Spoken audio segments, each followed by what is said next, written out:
Welcome to the Lover's Hole. You're with Mike. And with Ian. And we are reading through Patrick O'Brian's Jack Aubrey and Stephen Maturin novels. Last week we pulled down off the shelf Treasons Harbour. And Ian, catch us up to where we are this week and what we were doing when we opened that book. Well, last week we found ourselves on the beautiful Mediterranean island of Malta, with French spies already keeping close tabs on the activities of Stephen Maturin. We met local solace, Mrs. Laura Fielding, and her dog Ponto, who we learn are going to have a role to play in the story. We found Professor Graham still in conversation with Stephen, this time talking about philosophy. And we also got the chance to talk about that with our friend Brian Wilson, digging into the philosophical background a little bit more. We heard also about the steadfast friendship of dogs and how it enriches all of our lives and all of our loves and all these great stories. So, Mike, this week, Jack and Pullings, just as we left them last time, they were on the way up the hill to the governor's reception. So I think we're going to find out what goes down at the governor's reception for Jack and newly promoted Pullings. We're going to meet Andrew Ray because he's in town. Jack's drowning rescue skills are featured, but this time he's not pulling a seaman out of the water. And rumours are starting to fly about Jack, who sees an old friend, an old Navy friend. Stephen, meanwhile, I think could be in for more than he bargained for, even though he's going to get a musical treat. He's going to enjoy some plainchant. So here we are. Wow. So we're going to find out what goes down as they go up to see the governor. Keep this up and down motif in mind. Yeah. I think O'Brian plays it up this chapter for sure. So this guest that they're all going to see with the governor, this is Governor Sir Hildebrand, was Andrew Ray. We remember Andrew Ray from earlier in the books here. And Jack, as we talked about before, didn't look forward to seeing him, but he knows that he's got to officially introduce now Captain Pullings, his former lieutenant, and that makes it a little less awkward. And Jack kind of, standing in this reception line also notices that Ray's really not looking at all uneasy about seeing him. So they finally get their chance. Jack steps forward. He introduces Pullings, and Ray immediately turns and says, "I'm delighted to see you, Captain Pullings." He holds out his hands, and "I congratulate you with all my heart on your share in the Surprise's brilliant victory. As soon as I read Captain Aubrey's dispatch," bowing to Jack, "and his glowing account of your unparalleled exertions, I said, Mr. Pullings must be promoted. There were gentlemen who objected that the Torgood was not in the Sultan's service at the moment of her capture, that the promotion would be irregular, that it would establish an undesirable precedent. But I insisted that we should attend to Captain Aubrey's recommendation. And I may tell you privately," and he adds in a lower tone, smiling placidly at Jack as he does so, "that I insisted all the more strongly because at one time Captain Aubrey seemed to do me an injustice, and by promoting his lieutenant, I could, as the sea phrase goes, better wipe his eye. Few things have given me greater pleasure than bringing out the commission, and I am only sorry that the victory should have cost you such a cruel wound." So there's a couple of things happening here for me, Mike. That first of all, this little speech by Ray does a really, really great job in catching us all up and doing a bit of continuity and a bit of exposition, reminding us where Ray and Jack are as men in the world, and reminding us what's going on with Pullings and the consequences of the action at the end of the previous book. The governor, it turns out, is just like a cipher. He's a stuffed suit. Somebody says to the governor, "That was Aubrey who took Marga." And the governor replies, "Oh, so it was held by the enemy, I collect." The governor's clearly not the intellectual shining light in Maltese society. But Mike, the other thing is this is such sort of fork-tongue speech by Ray. Jack wonders straight away, could any man have such boundless impudence to speak so if it were false? And I'm thinking the same as I'm reading this, thinking he is so blatantly spinning a line here that it's either just a great joke or Ray is dissembling and he's kidding himself just as much as he's kidding Pullings and he's kidding Jack. And Jack doubts this. He's trying to remember back to the night that he confronted Ray over cards. This is like 3, 4, 5 books ago. How much had he drunk? Had there really been cheating at cards for the large sums of money? Who were the other people at the table? And Jack's left really uncertain. Mike, I think the person who's not uncertain in all of this is Pullings. It's all unmitigated joy and celebration for Pullings. Yeah, as Jack's thinking through all this, he realizes that Pullings is over there, right next to him here, complimenting the second secretary, Ray, proposing a toast to him. He's raising an Admiral's Flip, a drink that is 50% champagne and 50% brandy. And I think Jack kind of gets an eye on Pullings and is thinking about how much they've already been drinking and suggests that they toast with beer because they're already pretty far into their cups. "Come, sir," said Pullings reproachfully, "it's not every day I wet the swab." "Very true," said Jack, remembering the time he first put on a commander's epaulet. Only one in those days, and his unbounded delight, which we, of course, remember from Master and Commander. So awesome. We do. So Jack says, "Very true. To Mr. Secretary's very good health, then, and may he prosper in all his designs." So Jack kind of, while all this insurity about Ray is thinking, hey, I've got to be happy with Tom Pullings here. Yeah. And Jack's not the only one who wants to congratulate Pullings. There are plenty of other thirsty sea officers around who want to join in the congratulation. And Jack saw them pretty much carrying Pullings away to a seat out in the garden. And Pullings is slurring the words when Jack goes to check on him. Pullings is just overjoyed and overcome. He's thinking about how much his wife is going to appreciate the salary. He talks about 16 beautiful guineas a lunar month. And Jack wonders what she's going to say when she sees his poor old face. He's had this terrible, ugly wound to his face in the process of the action at the end of the last book. And he's reassured knowing that Stephen says the wound's going to heal and that Pullings will be okay. At this moment, though, Jack remembers that the day is marching past. Jack, has an appointment with Mrs. Fielding, and he goes to find Bondon to look after Tom. So Jack calls for Bondon. "Bondon," says Jack, Captain Pullings is taken a little poorly." And I love the response from Bondon, this totally deadpan, matter-of-fact inquiry. "Paralytic, sir?" asked Bondon, in a spirit of pure inquiry. No moral or even aesthetic question arose.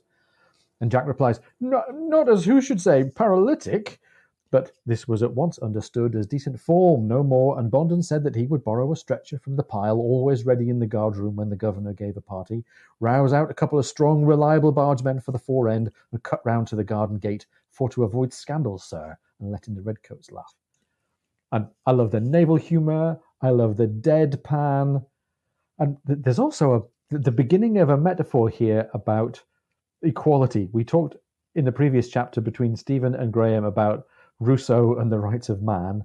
And here we've got the officer class up on the top of the hill in the governor's mansion getting smashed and then relying on the lower deck to carry them back down the hill. Right. And we'll have to remember this too, about, who's allowed to get drunk and when and how people react to that. And because we'll see it again shortly, right? Yeah. Well, Jack walks with them back through town as they're carrying Tom on the stretcher. Bondon is with them and everything. And people are reaching out of these second story windows where the balconies have kind of leaned closer to the street, and they're trying to grab Jack's hat. Remember this hat with this beautiful diamond thing that the Sultan has given him. And Jack is wearing his hat just like Nelson, O'Brien points out, athwartships rather than fore and aft. And O'Brien tells us that Jack's had a lot of practice with this from days of his youth, but he also says that normally they wouldn't treat a post captain like this, but this was the feast of St. Simeon Stylite. So there was a great deal of license tolerated, O'Brien tells us. O'Brien seems to take it for granted that we all know, well, obviously, since it's the day of St. Simeon, people are going to run amok. That certainly wasn't in my mind as I was reading this. Tell us a bit about St. Simeon. What's going on there? Right. I'm like you. I kind of looked at the same thing and I thought this could be a throwaway remark, but not usually O'Brien's style. I suspect he's got this guy here for a reason, and it's fascinating. So Simeon was a Syrian aesthetic saint. So he's somebody who is kind of best known for the fact that the last 37 years of his life, he lived on a small platform on top of a pillar. That stylites in the end of his name is the Greek word for pillar. And he did this to kind of get away from everybody so he could kind of dedicate himself to prayer and meditation. Unfortunately, he was so well known for how much he would kind of abuse himself and give up that one, he had been thrown out of earlier monasteries because, they were kind of like, this guy was just way too much for them. You can't go all of the 40 days of Lent and not eat a thing. Get out of here. That's too much. We're not going to do that. And so these people are all coming after him. They want to emulate him or seek his wisdom or ask him to intervene, with God on their behalf or to grant them miracles. Yeah. And he just wants to get away. So he keeps building these taller and taller columns. And then in the end, he's got this 60 feet tall column, 6 feet in diameter, where he stays for the last 30 years, never comes down. His disciples kind of bring him food. He chains himself up there so that he doesn't fall off accidentally while he's sleeping. And it's just so kind of over the top in a way. Yeah. I was fascinated to learn that there are a number of people that emulate him. As a matter of fact, there's he's St. Simeon the Elder, there's the Junior, there's the Third, and it actually goes on into the 1800s. I think the last one was in Russia, somebody doing this. But there's also, in addition to this incredible number of ascetics that sort of emulate this, there are a number of things. Tennyson wrote a very satirical poem about this very guy, about how he's, doing all this denying himself, but then is touting all his success at denial. And then he's going back and forth kind of with himself going, is this going to be enough? Have I given up enough? Have I suffered enough to be saved? Will this win me salvation? Oh, I shouldn't be thinking about that, but maybe I will, but maybe believing it is a trick. All very dark. And a Polish poet later picks up on this too. And he kind of pictures Simeon up here on top of the pole, kind of being holier than thou, while everything horrible is going on around the bottom of the pole, including, one young woman getting raped there as he stands righteously above. Oh my gosh, that's really dark. I've got to say, many, many Catholic undertones in that story as well. Well, right. Well put. Thank you. So I think we might come back to this metaphor of high and low. But like you say, it's no coincidence that we've got this patron saint for the day who's into asceticism and putting himself at the top of a pillar of moral authority. Speaking of pillars of moral authority, let's talk about Killick. They get Tom back to his lodgings. Killick is really upset. He's worried that they got pullings into this state. And he's really worried, though, about the Chelenk. He knows it's made of real diamonds. We get this nice reference to the fact that Killick used the diamonds to score on the windows. Preserved Killick, HMS Surprise, none so pretty. And he's pretty sure that the Chelenk ranks above the crown jewels because, crown jewels don't have clockwork in them, so you can't say fairer than that. And we still back with the lower deck here, as well as Killick avariciously caring for the Chelenk. We get this little dialogue between Jack and Killick and Bondon. They've put Pullings to bed. Jack doesn't want to be late for Mrs. Fielding. He knows that officers in uniform can't carry things, which is a bit of Simeon stylites all by itself. You can't be seen to do manual labor when you're wearing the king's uniform. So he asks Bondon to take his fiddle round to Mrs. Fielding's. And Bondon hesitates, and Killick, who's replacing the best uniform hat, by the way, with a threadbare one, points out that if Bondon carries the fiddle, the Marines will make fun of him. And we get this nice bit of reported speech. It was all hellfire nonsense, began Captain Aubrey, and there were a couple of goddamn swabs, but then, reflecting that they'd followed him many a time onto the deck of an enemy man of war, when there was no question of carrying fiddle cases or being laughed at, he said, well, there's no time to be lost. They might do as they choose, but if that fiddle were not at Mrs. Fielding's within 5 minutes of his own arrival, they might look out for another ship. So there's all kinds of exchanges of status going on here, although Jack's the captain and he's commanding the manual work of these people to serve him. The servants themselves are a little bit worried about their status and how it looks. And I was also really struck, Mike, by how we're getting so much of Jack's dialogue in this first chapter in reported speech. Jack's actually not getting very many moments to say his own words from his own mouth. And maybe deliberately, we're having the focus put for the time being on other people like Stephen and Ray and Pullings and Killick and Bondon and Laura Fielding, Right. rather than on Jack himself. Right. Well, we do get a moment here for Jack, but not with any speech, as you say, because Bondon has hired a boy to take the fiddle to the house. The fiddle actually, of course, arrives before Jack. Jack gets there, Bondon and the boy, and he sends Bondon off and says, basically, I'm fine. I'll see you at 6 a.m. Have my gig ready. And I'm thinking, it sounds a little suspicious. But in any event, Mrs. Fielding's not at home. Jack, O'Brien tells us, knocks at her garden house gate, doesn't hear anything, but the gate is open. And she had told him earlier in the day that it would be. So he waits a decent interval. He goes into the courtyard and is kind of looking at her lemon tree sitting there, taking the evening air. And he's about to get out his fiddle to kind of entertain himself when he becomes, O'Brien writes, aware of a desperate, unearthly wailing, fairly regular. So some strange noise off in the distance. This is quite unsettling. We've had lots of light and jollity around Jack, but he's now alone in this courtyard with this wailing sound, and already we're feeling a bit unsettled. So he follows the sound, he walks around the house, and he finds it's coming from a broad, deep cistern sunk into the corner to receive rainwater. A well, in other words, and he sees the dog Ponto, the Illyrian Mastiff, 4 to 5 feet below him.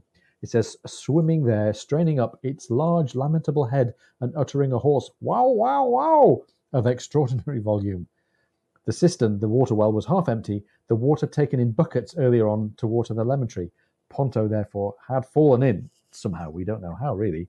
He can't touch the bottom because the water's too deep. The water level, though, is so low that he can't get to the top. And we read that his paws have left bloody marks and he looks mad with terror. And this is a really distressing idea, the idea of a dog in such danger, in such pain, in fear. And Jack pretty clearly thinks, I have to help the dog. So he leans in, tries to grab the collar, but Ponto swims away from him. You silly calf-head bitch, says Jack. Give us your scruff. Bear a hand now, you infernal bugger. And Ponto hears the familiar naval sounds and swims towards Jack's hand.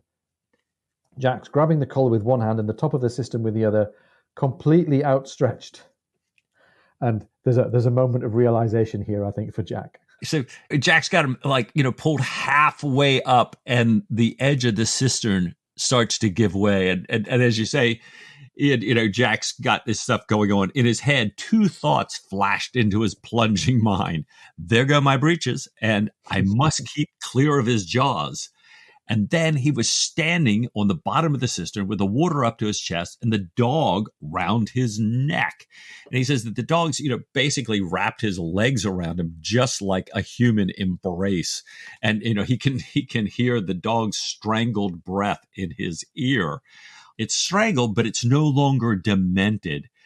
O'Brien says Ponto had clearly recovered what wits he possessed. Jack let go the collar, turned the dog about, grasped his middle, and crying, away aloft, thrust him up towards the rim.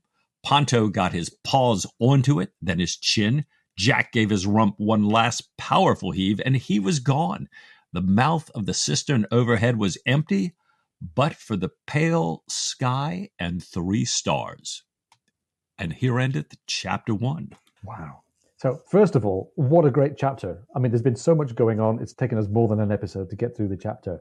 And we finish off with one of these great switches of perspective like O'Brien does. We're away from the cistern and we're up in the sky. Right. But, Mike, there's a lot going on here. We've gone from the governor's mansion at the top of the hill in kind of the opposite direction here.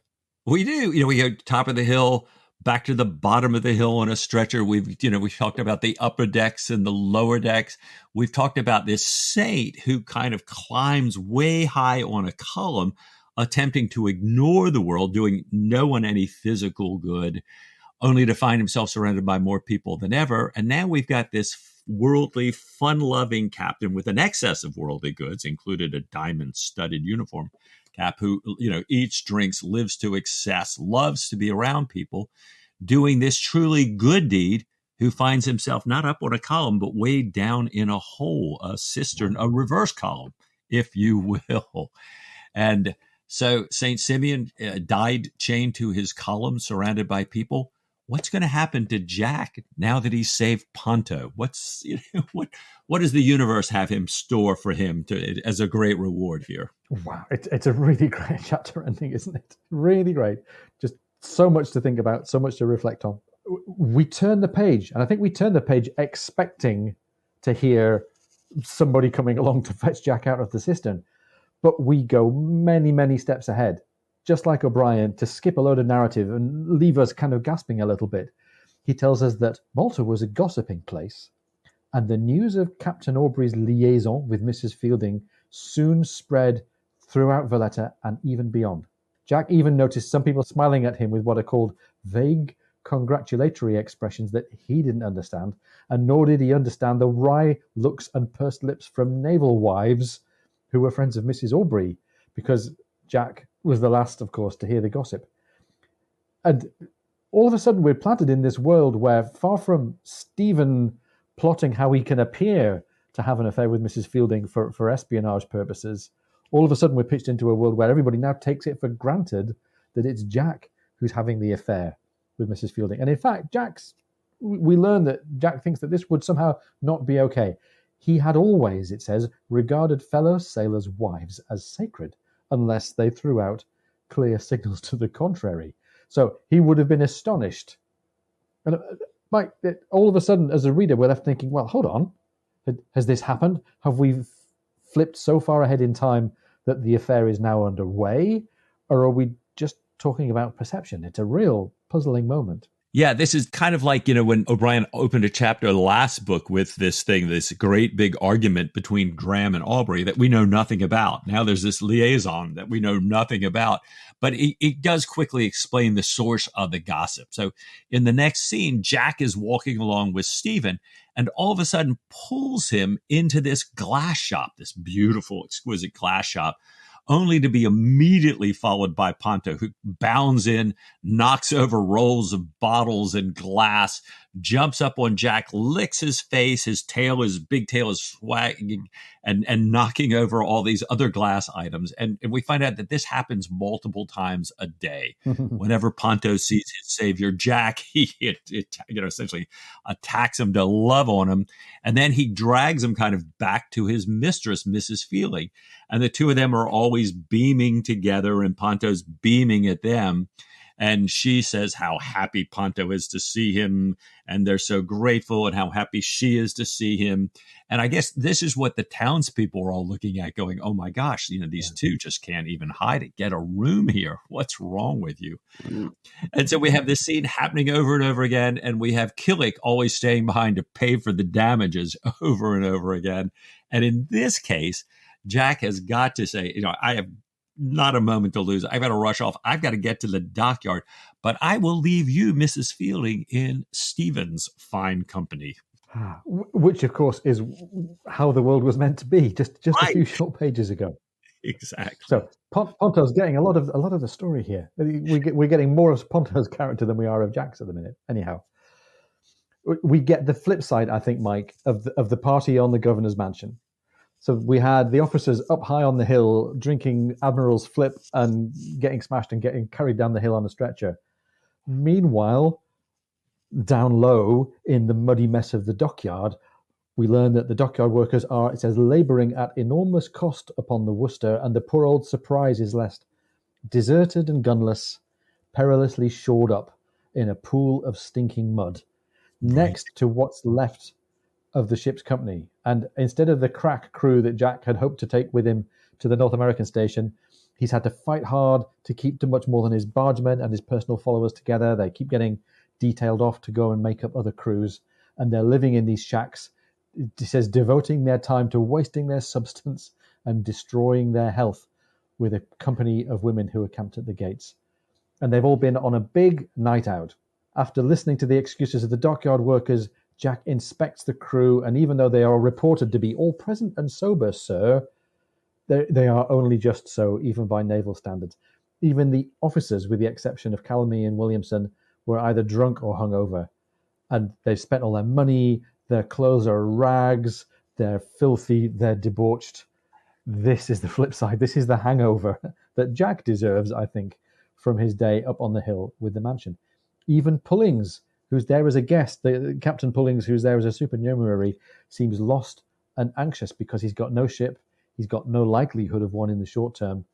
And O'Brien writes that Tom was beginning to realize that a hopeful journey was better than the arrival, that nothing could come up to expectation, and that there was a great deal to be said for old ways, old friends, and one's old ship. Wise thoughts from Tom Pullings. Mm-hmm. So Jack decides he's going to take matters in hand. We're going to go to Gozo, and he invites Tom to take command of the launch. Oh, so nice. Jack seeing Tom all left out and says, here, Tom, come along with us. Do me a favor, right? And the crew is not happy. they're hungover to begin with, and now they jump into the barge and the launch and the gig, the two cutters, the jolly boat, and they head out under oars because they're going into the wind and against the current. And Jack is thinking this will claw some of the jam off their backs, which, as you pointed out to me, is what Admiral Mitchell said when he challenged Jack to race up the rigging. So, right, a line that finds its way back in here.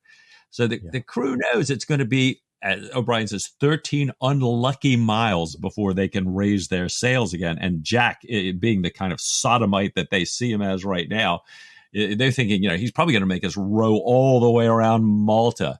And so in these boats, O'Brien is describing all the looks they're exchanging, some of the disrespectful things they're saying, and all this calibrated to whoever is in charge of their boat. So where Calamee and Williamson have their own boats, they said, O'Brien says, the talk was downright mutinous.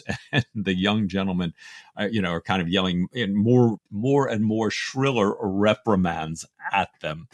But thankfully, O'Brien tells us that, after an hour or so, the ill humor was sweated out of them. And then they finally get to Gozo, and Jack stops. He orders them a round of drinks, and they beamed on him with their former kindness. So Jack has found that he can whip a crew back in shape even when he's on land, as long as he can get them to a set of oars. Yeah, and as long as he buys a round of drinks at the end of the day, how to keep naval guys happy. Right. And this is what we do when we're upset with our people for being hungover. Work them hard and buy them drinks. That's old school. I like his style. Yes. So the naval hierarchy is still with us. The crew are sitting in a shady spot, enjoying some cold drinks that have been provided by Jack. Jack, meanwhile, joins a group of officers who've come out to the island, similarly on a day out, and they're chatting away about the confidential mission that apparently they all know about, so it's not that confidential anymore, to the Red Sea. Jack's heard of a mission on behalf of the Sultan, the Grand Turk of the Ottoman Empire, to try and diminish French influence and protect British shipping.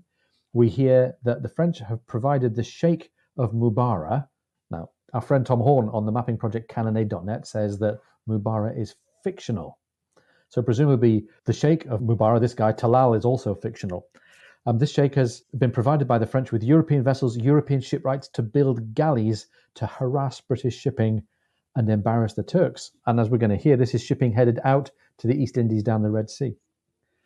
The plan seems to be, according to the gossip among the officers, that the East India Company is going to lend a ship, a transport, to be manned by the Royal Navy to take Turkish troops in an amphibious operation to capture the island and replace the Sheikh. It's got to be done quietly. It's got to be done quickly with surprise. And you can ask yourself whether that surprise is likely to be complete if all of the British officers are already gossiping about it. Mm-hmm. If it's going to happen quickly enough to succeed and not upset the other sheikhs, the other rulers in the area. We hear that the command of this expedition is going to be given to Lord Lowestoft, who's somebody who knows the area. He's currently without a ship. And they all have a bit of a laugh thinking of this short, fat, amiable Lord Lowestoft marching across the desert to Suez. Suez is no place for an amiable fat man. And two things occur to me here, Mike. First of all, stick a pin in the idea of an amiable fat man not enjoying a trip across the desert to Suez. Mm.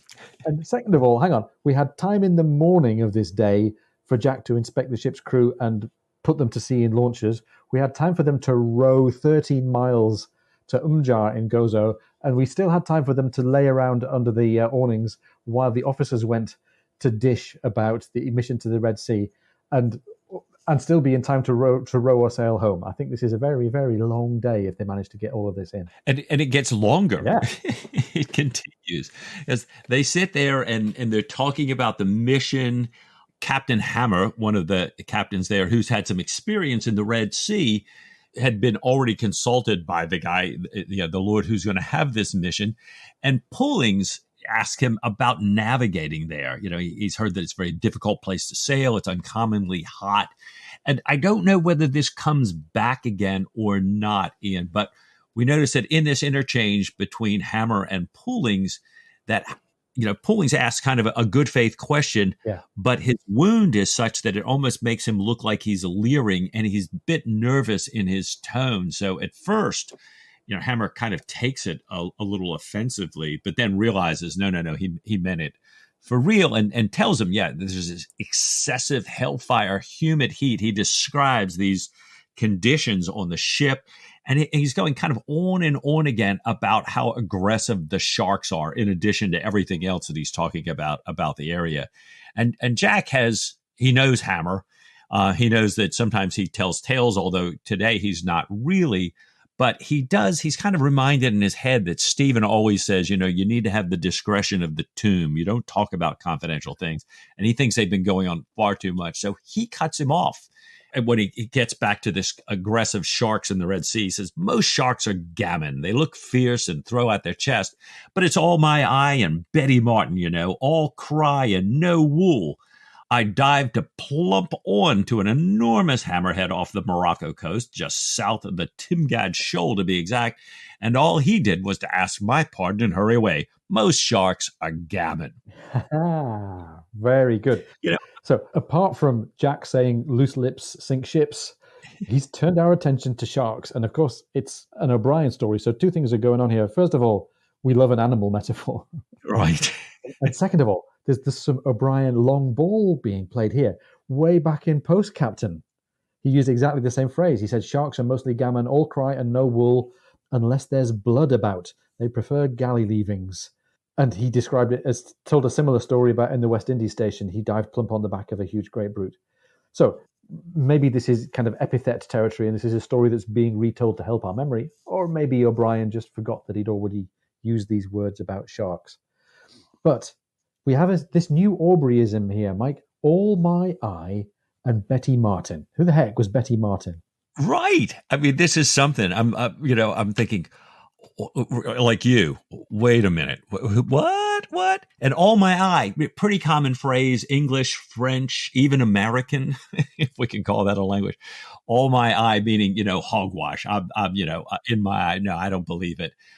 And Betty Martin. So it was so much fun because you can find all kinds of sites who will tell you exactly who Betty Martin is and where this story came from, except they all disagree. And then as soon as you have some definitive ones, others come back and talk, prove to you how it couldn't be there. But what we do find is that the phrase was used, and, I'm sure our listeners will have guessed it, just like you always spot it, Ian. It was used at exactly this time period in English history. So it does appear in letters, in books, in plays, in ads in the newspaper, variations on this. And it's written as being common naval jargon. One writer says about how Admiral Jem always used it. And it's often attributed to a tale about a sailor misinterpreting a piece of the Latin Mass. Now, which piece is different in every story, which is one of the fun things. It's like a joke that, has a different setup, but the same punchline every time. Yeah.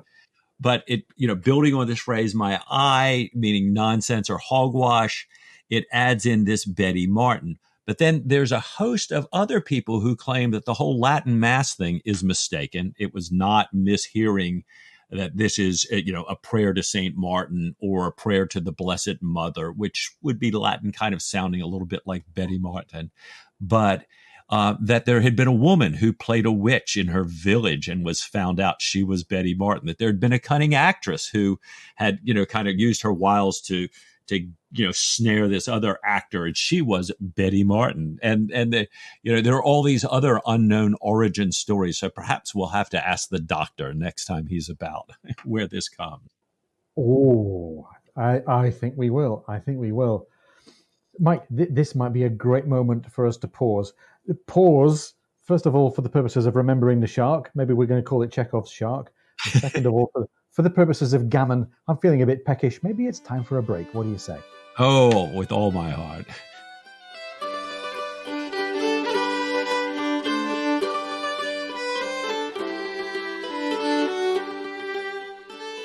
We're glad to have you all aboard and would love your support at patreon.com/lovershole. patreon.com/lovershole. Help us defray some of the expenses of making the Lover's Hole and join us for some additional content.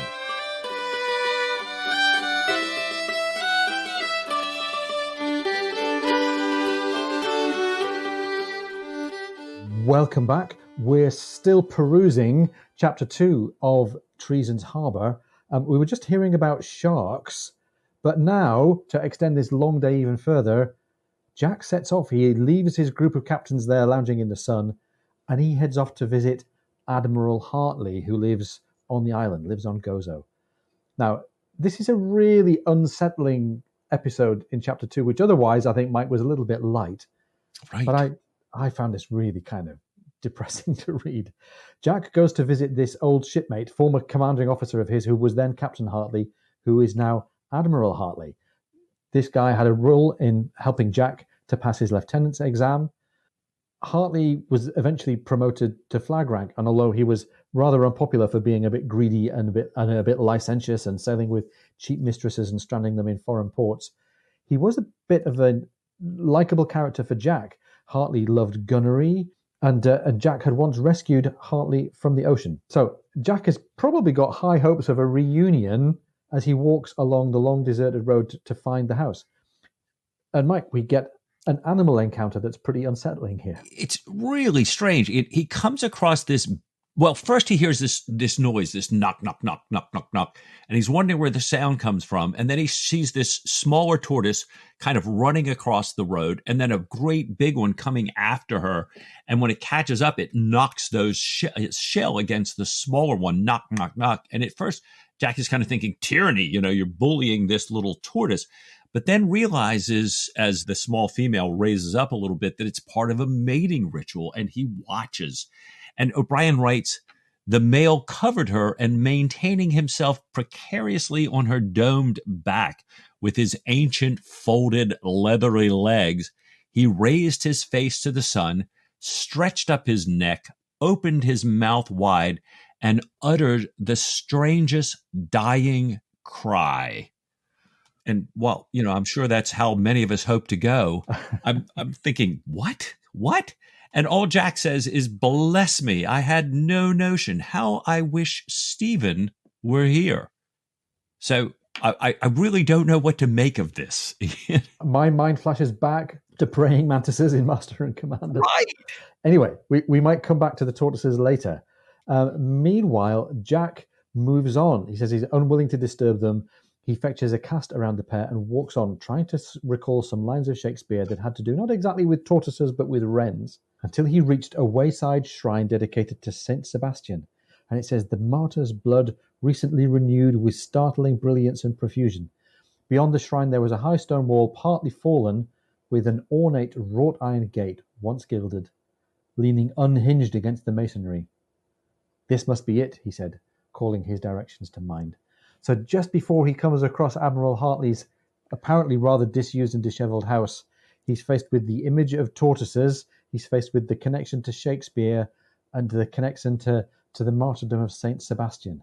Wow, this is pretty deep. Right. I chase this one all over the place, and Shakespeare actually mentions wrens in 9 different plays, but I really couldn't connect any of those references to what was going on here or was about to happen. Saint Sebastian, kind of a unique saint in that he's said to have two martyrdoms. He's a Christian. He's in the Roman emperor's forces. It becomes clear that he's been converting people to Christianity. And so the Roman emperor has him killed by shooting him with arrows and leaves him behind, presumably dead. A different kind of saint, a woman finds him and he's okay. He lives again. And he takes this ability, this second chance to go confront the Roman emperor over his miserable treatment of Christians. And so this time the emperor has him beaten to death, his second martyrdom. So I don't know. But O'Brien's telling us that martyr's blood recently renewed with startling brilliance and profusion. You're kind of wondering, is this, he's kind of reincarnated again? We do come back to the tortoises in a minute. I did find out that Saint Sebastian is, in fact, a patron saint of one of the towns in Malta, but it's the town on another island, not. Wow. It's reaching very deep. Right.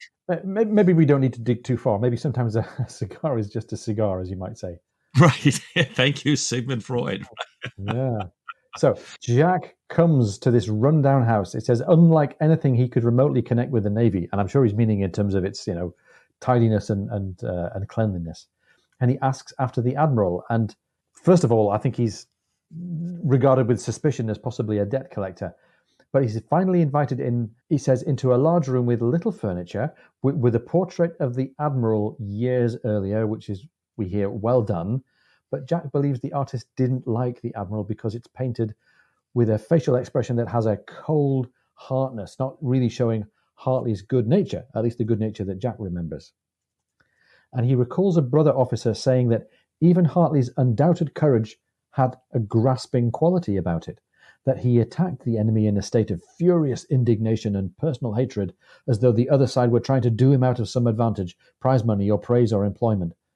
And there's not much to be said for this admiral, and even though Jack seems to relate well enough to him, I'm also spotting a couple of characteristics for this admiral late in his life, a couple of characteristics in common with Thomas Cochrane, but we might set that to one side. And when the admiral in person finally enters, Jack says that the man himself is a very cruel caricature of the portrait, dressed in a snuff-stained old yellow dressing gown, with an ugly, ludicrous face with a look of sour discontent. He looks at Jack and has no interest, there's no pleasure. He asks why he's here. They talk about the weather, they talk about Valletta to fill the silence, and the admiral asks him to sit, saying it's time for, wait for it, goat's milk. He says it's essential that he has it regular. He's not kept waiting.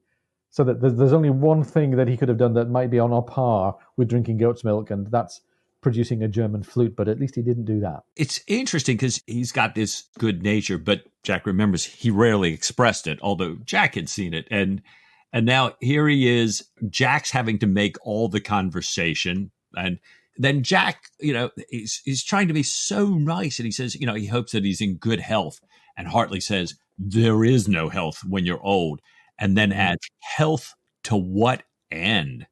And so we're back revisiting a theme that I thought we had left behind at the beginning of the Ionian mission here. Yeah. But this kind of aging to what end all of a sudden changes as a manservant brings the milk in, the goat's milk, followed by the woman who had met Jack originally in an old dirty dress, who's now changed into a cleaner dress that O'Brien writes is cut remarkably low.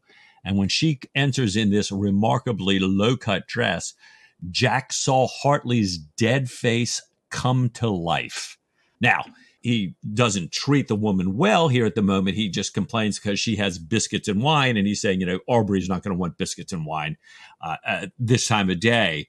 But clearly, something has animated him now. Yeah, and we got to expect that that's a lecherous connection to this woman. And that's really, distasteful, remembering that this is seen through the eyes of Jack, who has had his own problems at home, has had his own problems with the results of his adulterous, lecherous conduct way back in Halifax with Amanda Smith. And this all, I think, leaves a really, really unpleasant taste in the mouth. Meanwhile, there's a brawling sound in the courtyard. The woman and the admiral move to the window, And we have this really sort of distasteful moment as he fondles her bosom. She brushes him off and shouts out the window. And Jack sees that Hart had clearly fallen unlucky, and that mixed with his obvious lechery there was what might be called love or infatuation, or at any rate, a strong attachment. The woman leaves, and the Admiral's much more human, saying what a splendid temperament this woman has. He says, you can tell by the jut of her bum. And he sits and finally drinks wine with Jack. And sad news for Jack is that rumours of Jack's conduct with Laura Fielding, rumours though they only are, have got all the way as far as Gozo. The Admiral says, I've learned that Jack can't keep his breeches on, and says, play the man while you still can, I always say. I wish I'd not lost so many opportunities in the past. I could weep blood when I think of some of them. Splendid women. Play the man while you can. You are a gelding long enough in your grave. And some of us are geldings before we get there, he added, with something between a laugh and a sob. Oh, Mike, this is low stuff. Right. It's really low stuff. And, I'm thinking for Jack, terrible advice. No, this is not the advice we want Jack to get here. Oh, man. And so, immediately we're on the walk back, and O'Brien is describing it, and it's hotter and brighter and harsher and louder. And he writes, Jack had rarely been so sad.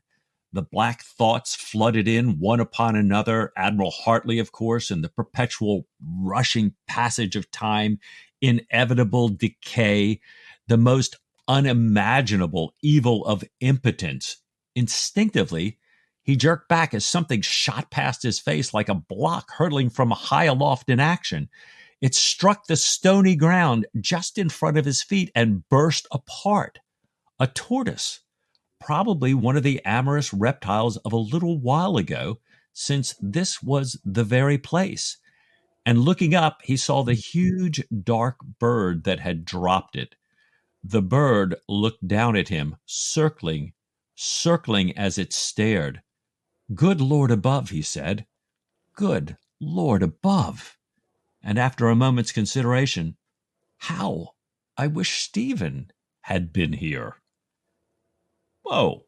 So here we are with the saint with the two martyrdoms, Jack getting bad advice, seeing these tortoises making love, and the older guy seeming to die in the process, now seeing either that one or another one dropped by a vulture splattering on the stones.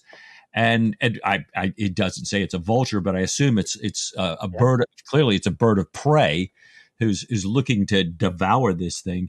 And then it just flies there circling Jack. And I don't know, but here in the ranch in Florida, when there's vultures circling, that's not a good sign. Usually they're looking like you're about the next dead thing that we see here. So and in the same landscape, we've had the visual imagery of the blood of Saint Sebastian freshly spilled. Right. Oh my gosh. Well, at least there's two martyrdoms in that one. Not that we want a second martyrdom, but maybe a chance to come back. Yeah. So what's Jack to make of this? Is this the wages of sin are death, or the wages of fooling around? Right. I hope Jack's... It's great that he says, I wish that Stephen were here, but Jack, I hope your higher brain functions are here and you're taking notes. Right. We're remembering Mercedes, Mrs. Fielding, how you just redeemed yourself. What's next? Yeah. And this also took me briefly, Mike, into the fable, the story of the Roman Emperor Claudius, who was a young boy, is said to have caught a wolf cub dropped from an eagle's claws. And that led some prophet to predict that eventually Claudius would protect Rome in its hour of need. So is there something about dropping from a bird? Are we invited to think that the tortoise represents something that could be accidentally harmed, something innocent harmed because Jack fumbles the catch? Ooh. Failing to do what Claudius did. Oh my gosh. Right. That was plenty for one long day on Gozo. Oh my gosh, isn't it the truth? Well, maybe we need to change situs. He wishes Stephen was there. Where was Stephen? Yeah. So while Jack is indeed wishing that Stephen was there, Stephen himself was sitting in St. Simon's Abbey. Hey, Mike, that's a reference to our saint from earlier on, maybe? Right. He's in the Abbey, I think the fictional Abbey of St. Simon, listening to the monks singing Vespers. We learn that Stephen had skipped dinner, a slightly Catholic thing to do, I guess, a penance, it says, for lusting after Laura Fielding, and he hoped as a means of reducing his concupiscence.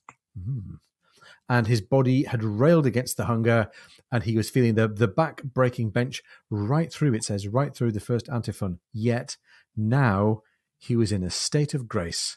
Stomach, back, carnal desire, all forgotten, he being wafted along on the rise and fall of the ancient, intimately familiar plainchant.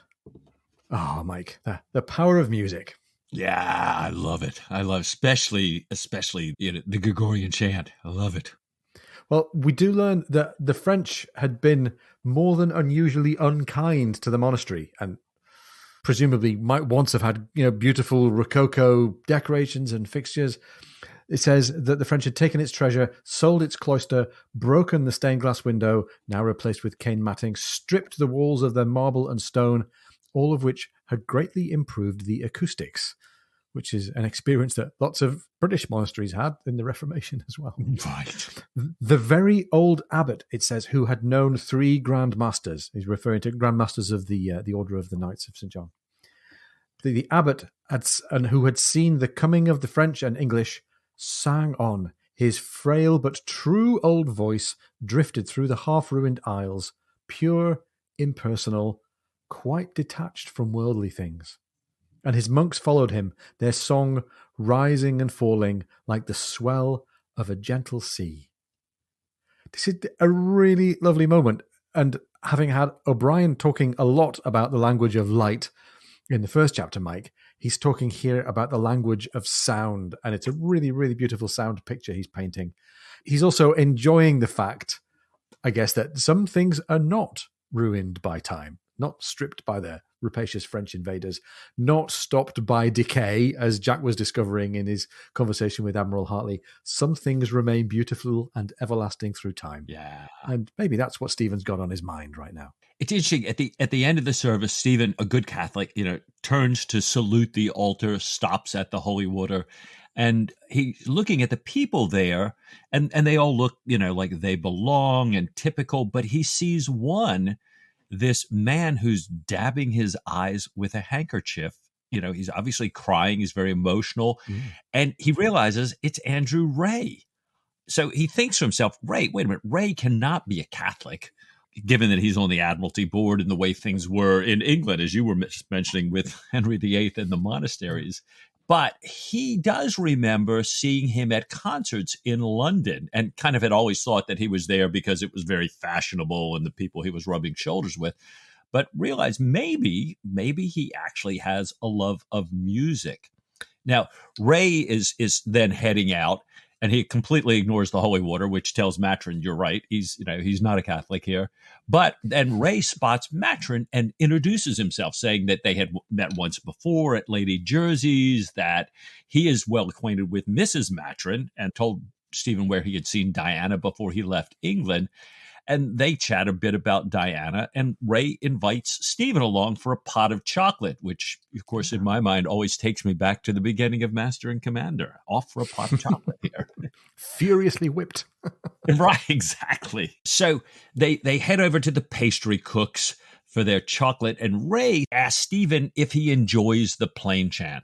And Stephen, of course, says, I do indeed, sir, provided it be devoid of sweetness or brilliancy or striving for effect, and exactly phrased. No grace notes, no passing notes, no showing away.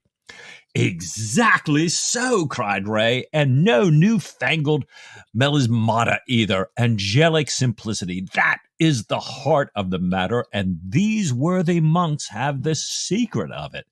So they find they share some musical taste, and in particular, a version of the Dona Nobis Pacem that they then start to talk about. Yeah. Which, of course, means grant us peace. Right. And we're going to come back to peace in a second. I'm guessing then that since they weren't a fan of melismata, they might not have cottoned to Whitney Houston at the Super Bowl. I think that would have been not to their taste. You're right. That's right.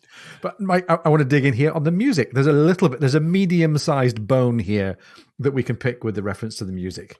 And you know how I go on this. He's got a musical reference, and he's got it about 50% right, but he's left some important things on the table, so to speak. And by the way, I'm not convinced there's that much in the way of monasticism in Malta. There are loads of convents of nuns. It's a very Catholic country, a very Catholic place. But I'm not sure there would have been very many Cistercians or monks who might still have been singing all the divine offices all the way through the day in the early 19th century. But never mind. Let's talk about the music. Maturin and Ray chatting about modes, I've got to say, is largely hokum. Uh-oh. So modes are the ancient form of musical scales, the modes that were sort of codified by Pope Gregory I in the 6th century AD. So they've been part of church music already for a millennium and a bit by the time these guys are sitting down chatting about modes. And if you want to know what a mode is, a modern major scale, like do, a deer, a female deer, that scale is the Ionian mode. The Dorian mode, another mode, is a folky-sounding version of what you would call a minor scale in modern musical theory. So if you think of a sea shanty like, what shall we do with a drunken sailor? That's in the Dorian mode. But they chat on and on about modes. Ambrosian and plagal, and which one do you prefer? Ambrosian and plagal are not modes. Saying, I prefer the Ambrosian to the plagal is like saying, I prefer fishing with my tennis bat to reading my football. It's just like nonsense. It's like using the words half right.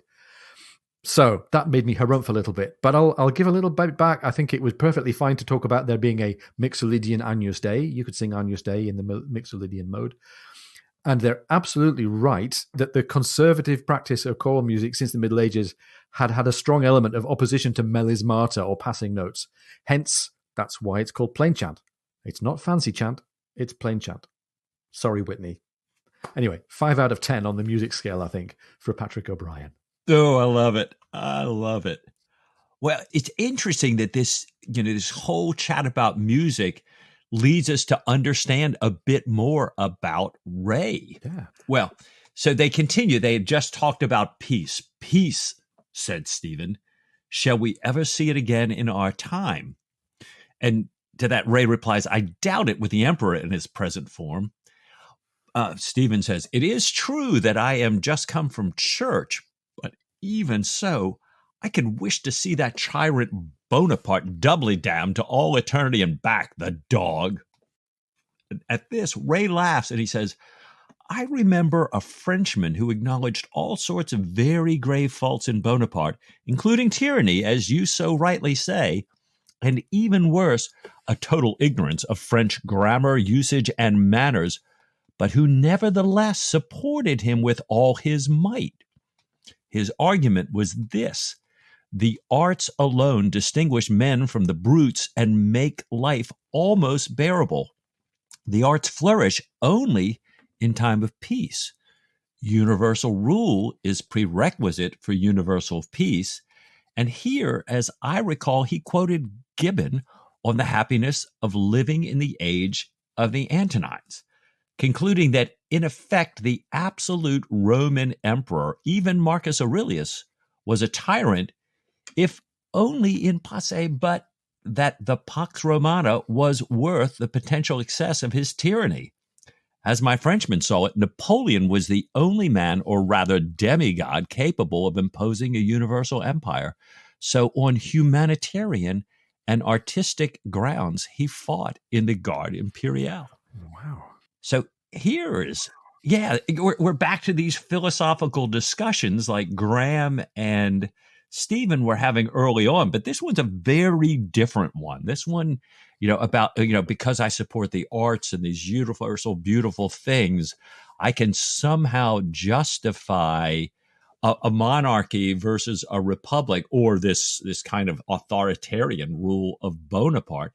Although it does take me back to Stephen's discussion in Fortune of War, with the surgeon on the Constitution about, we look at these beautiful things we have on, under monarchs, but also look at the horrible things we have under monarchs. So, Ray's arguing that tyrants bring about peace so the arts can thrive. I'm not so sure about this one, but it's a fascinating insight into Ray. Yeah, and it's so carefully worked out and takes such a dive into the world of artistic beauty that you've got to think that this is Ray trying to be sincere. Yeah. And perhaps we don't know everything about Ray's role and motives, and perhaps certainly Ray doesn't know everything about Stephen and his motives, But maybe if this is the real Ray, there's some deep and really backward logic going on there. Right. And well put. I think Stephen spots this right away, and we know that he only discusses his own views with intimate friends. And he has it's a little bit like the put down that he gave to Graham earlier on when he said, "Sure, I've often heard it in Ballinasloe." He says here, "Sure, it's a point of view." All right. Saying, well, yeah, I hear what you're saying. Right. Opinions are like assholes. Anyway, so Stephen says, of course, you're entitled to your point of view and doesn't want to be drawn. And Ray senses that there might be the opportunity to draw Stephen into a conversation about intelligence. He says he has a delicate task in hand at the moment, and that the Admiral had suggested that he, Ray, should talk to Maturin about it. And he invites Stephen to a meeting when the Admiral arrives. And Stephen tentatively agrees. I think, well, he agrees, but I don't think we're sure yet what role he's going to disclose for himself. And as he hears the clock chime, he heads off to see Mrs. Fielding. And we're left with Ray still in the scene. And we're going to see something new about Ray here, I think.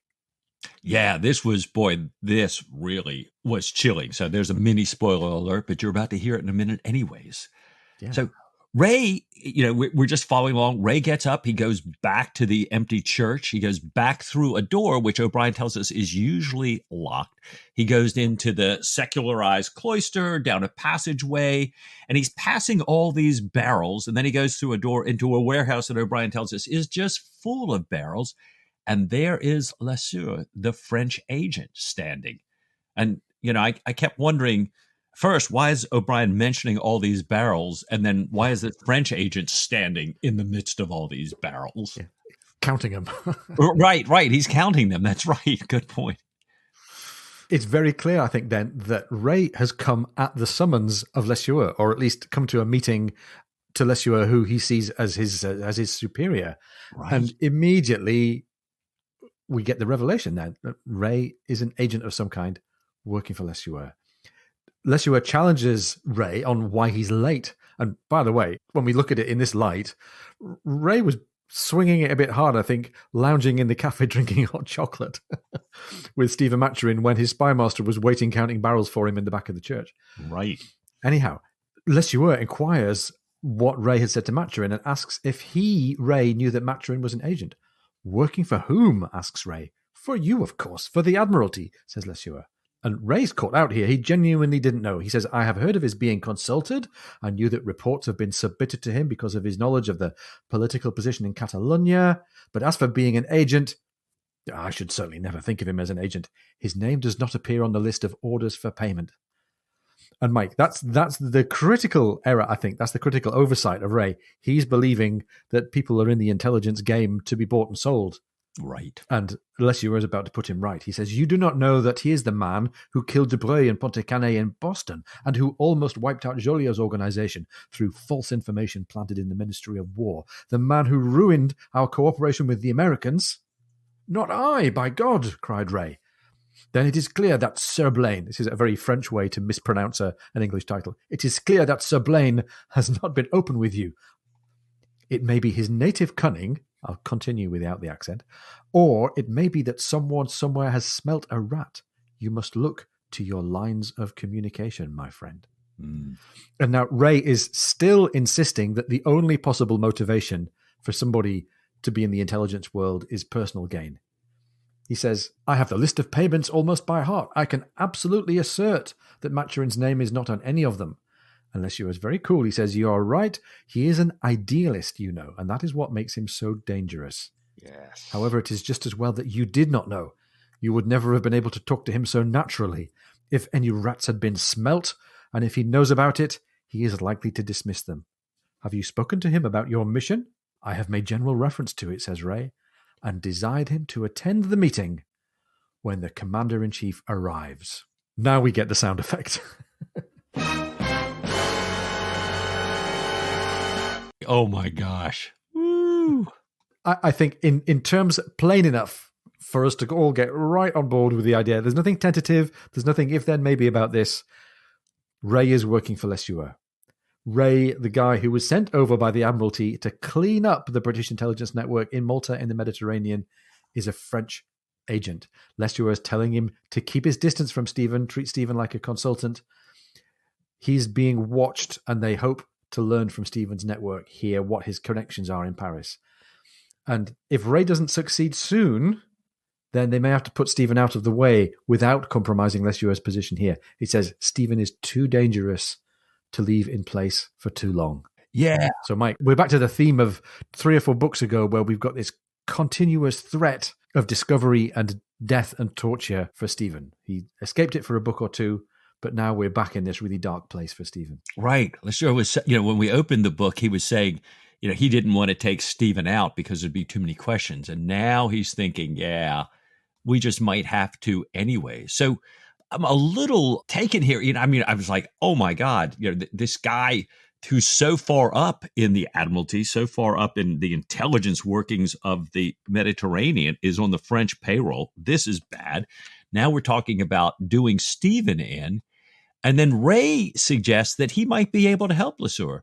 He might be able to get rid of Stephen with no one being the wiser. He suggests that the day of Mascara may be used to help kill 2 birds with 1 stone.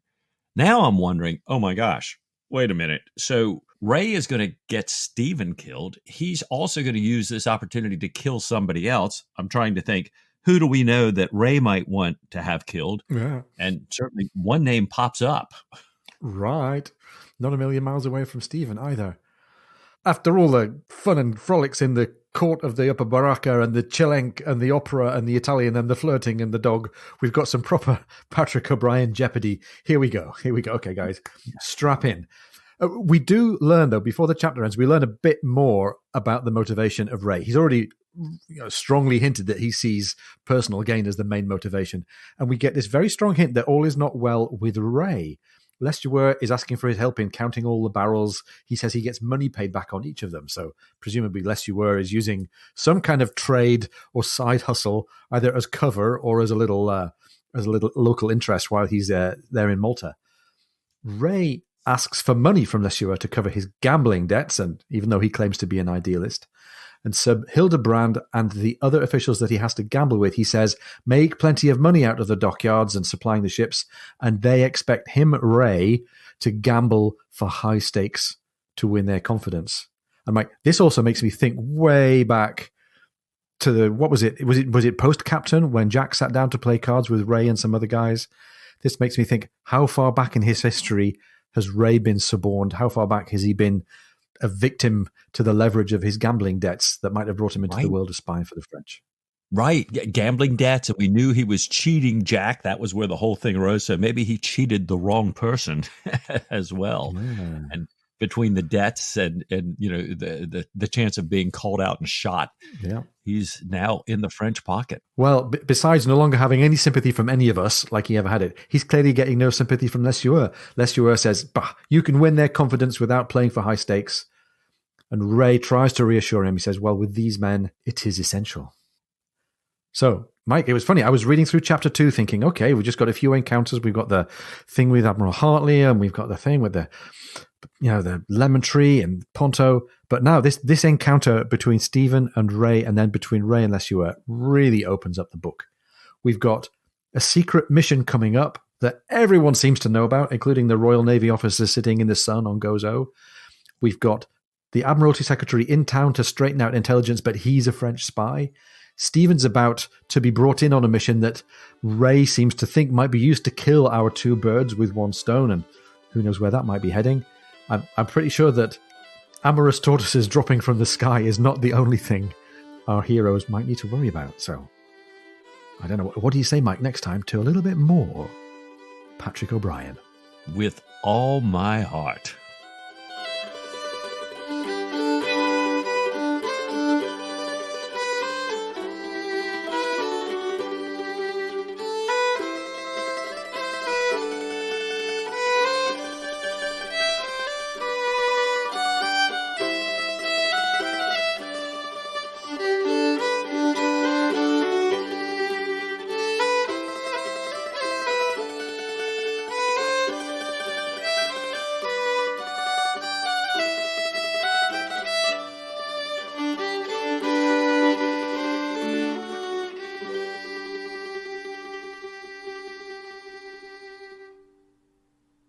Thank you, Sigmund Freud.